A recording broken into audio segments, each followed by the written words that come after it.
gentlemen, coming to you from an actual Spit studio in Burnaby, British Columbia, Canada, instead of Vancouver.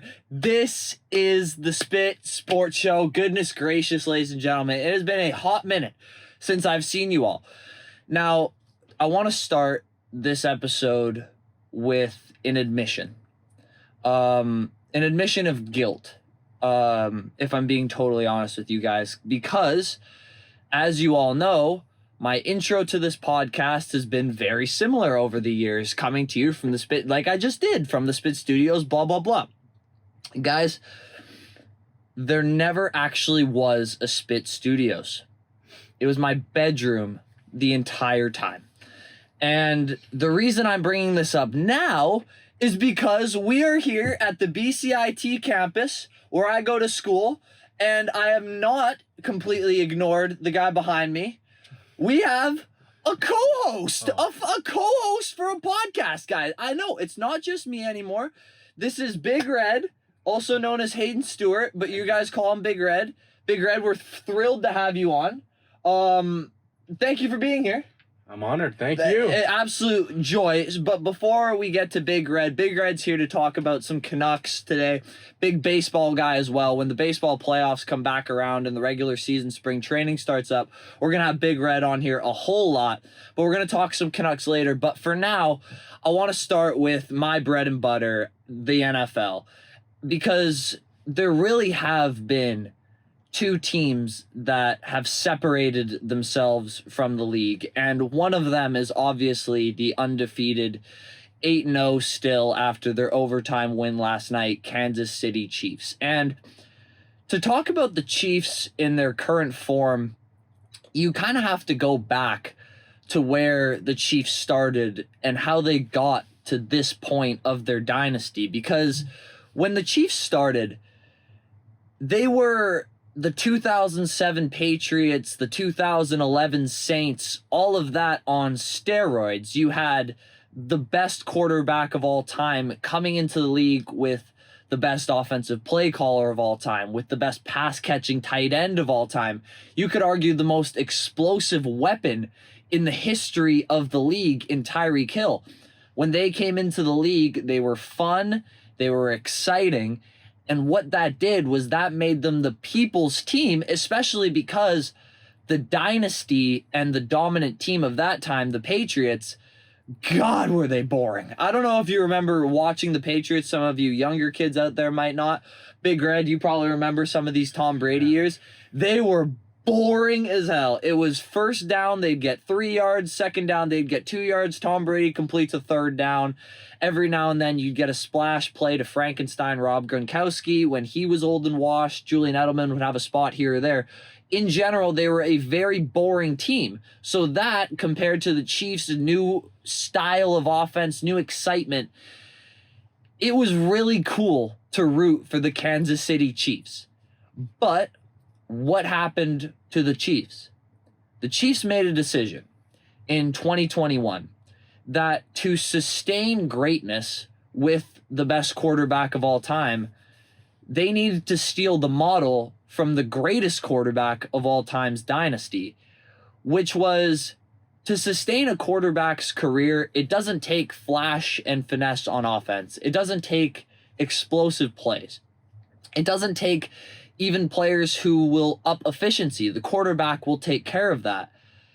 The way to sustain greatness for Patrick Mahomes isn't the 2007 Patriots way. The 2007 Patriots didn't win the Super Bowl. The Chiefs traded the most explosive weapon I've ever seen live with my own two eyes. Big Red, I don't know if you have anyone else comparable to Tyreek Hill right now, but he is that guy, and they traded him away for draft picks.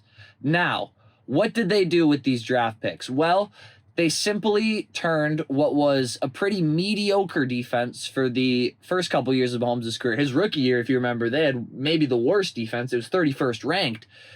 They added Trent McDuffie, who might be the best corner in the NFL right now. He's certainly in discussion. Him, Pat Surtain, there's a bunch of other guys.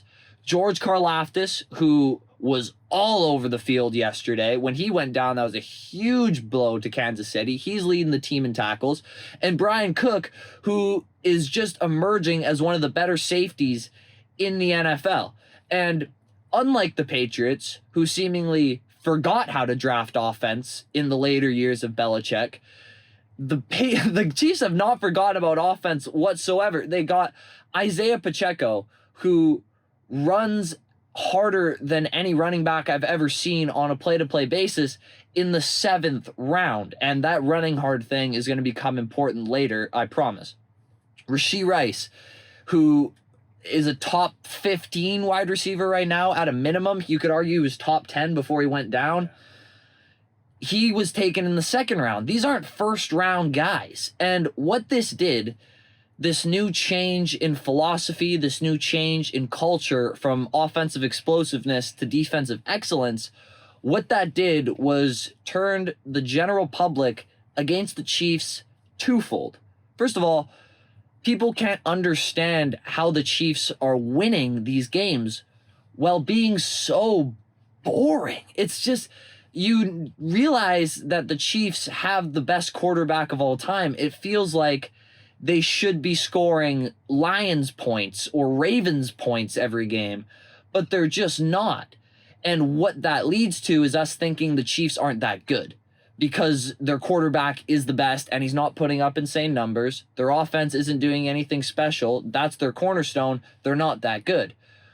When in actuality, fans are actually just annoyed the Chiefs are winning the same way we saw the Patriots win for 20 years. The exact same way. The best quarterback, the best coach, the best defense, an old tight end who, as soon as you think he's down and out for his career, somehow he has another 100-yard game last night. So they try to discredit it. They try to discredit the wins. Oh, it was the ref's fault. That's become like one of the biggest football memes on the internet for the past 2 months has been Patrick Mahomes and the refs. They're hilarious, by the way. I love every single one of them. All of their wins have been close. People use that against them. Not all of them, but 6 of their 8 have been one-score games. What all of that leads to, though, from the general public, is it leads the best team in the league, the back-to-back Super Bowl champions, the team with really everything going for them, it still leaves them with a chip on their shoulder. And it leads people to somehow still not understand quite what we're seeing from this Chiefs defense. And before I get into this year's stats for the Chiefs, last year's playoff run, people forget so quickly how these teams performed when the games mattered most in the postseason. Last year's postseason run, they allowed 7 points to the number 1 offense in the NFL in Miami. Yes, I get that it was cold in Kansas City. Don't care. Their defense played lights out. They gave up 24 to Josh Allen, who Josh Allen played the 2nd best playoff game of his life in that game, behind the 13-second game against Kansas City a couple years before. They gave up only 10 points to the Ravens, who everyone and their mother thought was the best team in the NFL at that point, all around. And in the Super Bowl, they gave up 22 points to the San Francisco 49ers with McCaffrey healthy, with Debo there, with Kittle, with Ayuk still playing like a number 1 wide receiver. Even this year, they've played the Ravens, the Falcons, the Bengals, and the 49ers in 4 of their 8 games. It's been a tough start to the season for the Chiefs schedule-wise. Everyone said that coming in, and yet they're top 5 in every defensive category. And obviously, that's a huge reason for their success, but the reason why the Chiefs are undefeated right now, it's not just because of their immovable object of their defense, but the unstoppable force of their offense. And the reason why I call it that, it's not because of explosives. It's not because Tyreek Hill is breaking off 40-yard runs. The reason I call it an unstoppable force is because every team in the league knows what the Chiefs want to do at this point, and yet no one can stop it. And here's what I mean. So Creed Humphrey, Joe Thuney, Trey Smith. That is the Chiefs' interior offensive line, and they're undisputedly a top 3 interior in the league. You could argue the Lions, you could argue the Colts, you could maybe argue the Falcons, But other than those three teams, it's the Chiefs. They are up there in terms of their interior offensive line. Their tackles are an issue, but that doesn't matter when you run the ball inside as much as the Chiefs do. The Chiefs right now, with Patrick Mahomes at the helm, I remind you, are 5th in rush attempts per game. They run the ball on first down as much as anyone, and to add on top of that, they lead the NFL in rush attempts through the run gap of a guard. So what the hell does that mean, Elijah? You just threw a bunch of stats at my face. Who cares? What that means is the Chiefs are running the ball on first down, getting 3 yards, running the ball on second down, getting 3 to 4 yards, and they are constantly, because of their interior O-line and play calling, in 3rd and short. I haven't seen them in many 3rd and 10s, 3rd and 8s even all season long, and that's because they're so consistently efficient on first and second down. And when it comes to third down, for as poor as Patrick Mahomes has been playing statistically, he had more interceptions than picks for a long time and yet was still the favorite for MVP. You know why that was? Because, simply put, on third down, Patrick Mahomes has been, by a mile, the best player in football. The Chiefs are leading the NFL in third down conversion rate right now, and it's not particularly close, but the more jarring stat, they have the 5th highest third down conversion rate since the NFL merger. Guys, the NFL merger happened in 1970. That's all. I don't have the math off the top of my head. 24 minus what? That's 50 something years. Big Red, maybe do the math in your head while I'm ranting. 54 years. And they have the 5th highest third down conversion rate. I remind you, Rashee Rice is out. They just signed DeAndre Hopkins. Their best offensive weapon by a mile is older right now than Rob Gronkowski and Cam Newton. And yet, they keep drives moving and nothing. You know this if you ever played football or been a fan of football for a while. There is nothing more demoralizing than constantly getting the offense in third down, thinking you have a shot, and them constantly converting. Like, the emotional toll and mental tax it takes for you to completely and utterly watch your team get decimated when you think you have a chance play after play. Unbelievable. And that's how the Chiefs mentally beat down their opponents. So you put those two things together, you put the most efficient offense in the league and the best defense in the league together, and you get an undefeated team with the best quarterback and best coach. Like, it's really not a complicated formula. It's just no one can accept it and no one can stop it. And then on the other side of the NFL, to the NFC, you have the Lions, who, even though they're in a different conference, they kind of remind you of the Chiefs when they first started. They're likable, apparently not, but they're likable to me, likable to the general public, fun. They put up obscene offensive numbers we've never seen before. I'll rattle off a couple of them just because why wouldn't I? We're buzzing right now. 83.4 completion percentage over the last 6 games. Seems all right to me. Highest passer rating over 6 games in the history of the stat.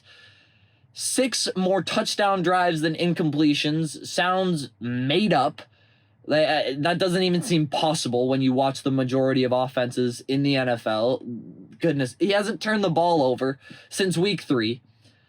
Adding on to that, Jahmyr Gibbs is leading the league in yards per rush attempt, and he might not even be the best running back on the team. What are you putting up there? Seahawks. He's a Seahawks fan. The Seahawks, we'll get into them at some point. They're in a bit of they're in maybe the worst position you can be as an NFL team, stuck in the middle of nowhere. But we're not talking about the Seahawks right now. He might not be the best running back on the team, Gibbs, and he's leading the NFL in yards per rush attempt. Goff has completed his last 30 pass attempts to Amon-Ra St. Brown, 6 straight games with a touchdown for him.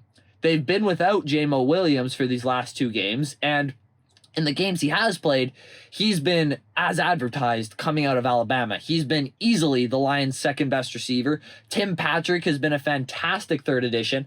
And add all of that to the fact that that's all icing on the Lions' offensive line cake. The base of the team is those 5 guys in the middle. And I mentioned that the Lions have an argument for the top interior offensive line in football. Add to that the fact that Penei Sewell is the best tackle in the world right now, and Taylor Decker is no slouch. They have unbelievable tackles, unlike the Chiefs. And they have practically, with that, built a perfect offense. I can't find the holes. They got 3 good receivers, 2 fantastic running backs, one of the best tight ends in football, who I didn't even mention, the best offensive line, unbelievable play caller, who I'm sure every team is going to be wanting as their head coach this offseason. They just need their defense to not be their Achilles heel. And they've been far from it. Like, the national media, they're going to have to start realizing soon that Brian Branch and Kirby Joseph are the best safety duo in the league. That's not my opinion. They're the 2 highest graded safeties by Pro Football Focus, but in my opinion, it's not even close. Brian Branch is playing some of the best football out of anybody in the NFL right now, and all Kirby Joseph does is find the ball and make hits. That's all he does, and he's fantastic at it. And when you add to that, Carlton Davis has been a fantastic signing at corner. He has been everything a veteran corner should be for a young team. And their rookie, Terrion Arnold, has only gotten better and better as the weeks have gone on. You know how I know that? Because I haven't noticed him. With corners, when you don't notice them, you're doing your job. I haven't noticed him much at all over these past couple weeks. Secondary was their main issue last year. They have made that now a strength, which is the mark of a fantastic general manager and a fantastically run franchise. Linebacker core going down, it's obviously been solid for a while with Anzalone being so good, but Jack Campbell is now Pro Football Focus's 9th ranked linebacker in the league, inside or outside. So the guy who's struggling in coverage last year has finally figured out how to cover.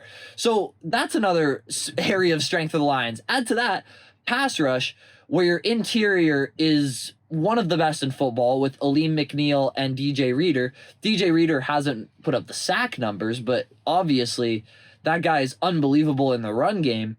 And listen, the Hutch injury sucks, and Big Red knows better than anybody. I was devastated when it happened. But Josh Paschal has been playing better. So has Levi Awuzie. And just this morning, we added Zadarius Smith. And is Zadarius Smith what he was in his prime? No. But he's 31, and he still is an unbelievable pass rusher. He's 9th in total pass rush grade by PFF, and he's 6th in pass rush win rate. So this team really, when you look at the roster top to bottom, it doesn't have holes. Even special teams won them a game all by themselves against the Titans. Their kickers made the clutchest kick so far this year. Their punter is leading the league in net yards. All of this is to say, there are clearly 2 teams in the NFL, one from each conference, that have separated themselves so far. Sorry for touching the mic. That might have peaked a little bit. I apologize. But there are 2 teams that have separated themselves. So, with that said, is it too early to be talking about a Chiefs-Lions Super Bowl? It definitely is. There's no doubt about it. I mean, we're in early November. I mean, playoffs aren't for another 3 months, and the Super Bowl isn't for another 4. However, it does look like it's heading that way. All roads seem to point to a Chiefs-Lions Super Bowl. And doesn't history have a funny way of repeating itself? The new up-and-coming, fan favorite, offensive juggernaut faces off against the old rugged dynasty with the best quarterback, the best coach, best tight end, and best defense in the league. All I'm saying is it would be a very, very poetic Super Bowl. And these 2 teams are clearly the best in the world right now. So with all of that said, I want to flip over to the NHL for a little bit because our hometown Vancouver Canucks have had a weird start to the year, to say the least. So, Big Red, I'm going to pass it to you. I think you had a couple thoughts and a question about what this team is doing. I do. Well, Canucks are 5-2-3 right now. Yeah. Not the start that we wanted, per se, as the fans would say. No. But right now they are third in the Pacific. We take that. With the least amount of games. Yeah. And a -3 goal differential. Yeah. So my question is, do you see them improving at all? Do you think they even hit first again, or do you think they slot in second, third? Okay. So when it comes to the Canucks, I have a lot of things to say on the positive side. I'm going to start with that first. Okay. You and I have been talking a lot about Dakota Joshua coming back. Now, anyone who isn't from Vancouver is probably going to hear that and say, Dakota Joshua coming back, ew. Yeah. But as we both know, as guys who watch him, energy guy, gosh, he plays hard every game, hard in the corners, wins puck battles, and obviously has unbelievable chemistry with Connor Garland, who I think has played well, but he looks a little, I don't want to say lost out there, but he doesn't look the same without Joshua. I mean, the effort's there, he's still crashing on the boards, on the forechecks, but yeah, with Pettersson and Hoglander for most of the start, hasn't been the same without him with Dak and Bluger. No way. So I think when that line comes back together, that'll be a huge spark for the Canucks. Their third line was maybe their brightest spot last season, if I'm being honest, throughout the playoffs. You think so? Yeah. Oh, yeah. Their third line was unbelievable. So if they come back and that third line starts sparking again, obviously that can only mean great things, especially if you're sending a guy like Ratu or Baines down, which, no offense to those guys, but on a Stanley Cup roster, they're not on it. They're not fourth liners. They're not fourth liners on it. And the Canucks have high playoff hopes this year. We have to remember, these aren't temperate expectations, we just want to make the playoffs. This is a year where they need to make a deep run. And the only way they make a deep run goes to my second positive point, which is Demko should be coming back soon. Now, goodness, this injury, we've kind of determined that it's unlike anything we've seen for a goalie, anything we've really seen for an athlete, as far as I know. So obviously that's scary. Anytime you see an injury that you've never seen before, you kind of talk about it through gritted teeth. But they've been talking about he's going to be coming back for a while now. I mean, did he play in the preseason? I don't think he did. I don't think he did. I think his training camp he injured himself again. Yeah, re-injured himself. And with knees as a goalie and all that flexion, it is scary. However, all reports have been that he'll be back at least before the playoffs. If he does that, if he returns to not Vezina form, but let's say top 15 form. That's what we need. That's all you need. Lankinen, how he's playing right now, who's been arguably better than Demko has been. 100%. And with his Canucks tenure. So you have those two tandem, that's a top 3, 2, 1. 100%. But disappointing with Shilovs, though. He's hasn't looked like his playoff self from last season. Rough start against the New Jersey Devils recently. Yeah. What'd you see in that game? You were there live. I was not. Personally, it was Braden. Braden was there. But I know he was hung out to dry on a few of those goals. Because the Canucks defense has not been well at all. It's not been solid. No. But the save percentage is somewhere in the mid-800s, which is not backup caliber at all. No. And that kind of leads me into my other negative, which is the Canucks, and I've been begging for them to do this since, well, you guys know, I made a whole video about this before the season. It's such a glaring hole that they need another puck-moving defenseman. Because in the playoffs, the reason they got beat by the Oilers was it was just so hard for them to break the puck out against the Oilers' speed, because their defense, awesome in the corners, don't get me wrong, they'll win puck battles, but when it comes to actually moving the puck and skating and breaking it out, they've got one guy who can really do that consistently. Hronik's not, he's fine, but he's not a real puck mover. He's not been solid this start of the season either, especially on the defensive side. He always looks out of place and challenging pucks that he doesn't need to. 100%. Myers obviously is not a puck mover whatsoever. Susie can't do it, so I think the Canucks are desperate to add another, Keith Yandel back in the day. You remember Keith Yandel? Someone like that who just is consistent, good skater, moves the puck, would be an awesome addition for the Canucks. That scares me.